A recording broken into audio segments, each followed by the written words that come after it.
Assalamualaikum warahmatullahi wabarakatuh. Alhamdulillahirrabbilalamin. Jumpa lagi kita para petani maju Indonesia. Pada hari ini saya mendoakan kita semua berada dalam keadaan sehat walafiat, tak kurang suatu apapun.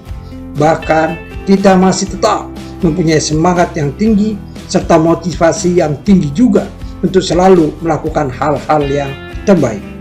Dalam pertemuan kali ini kita akan membahas masalah penting mendasar, yaitu mengetahui tahapan pertumbuhan bagi tanaman jagung, sehingga kita bisa mengantisipasi kemungkinan terburuk yang terjadi dalam teknis budidaya di lapangan.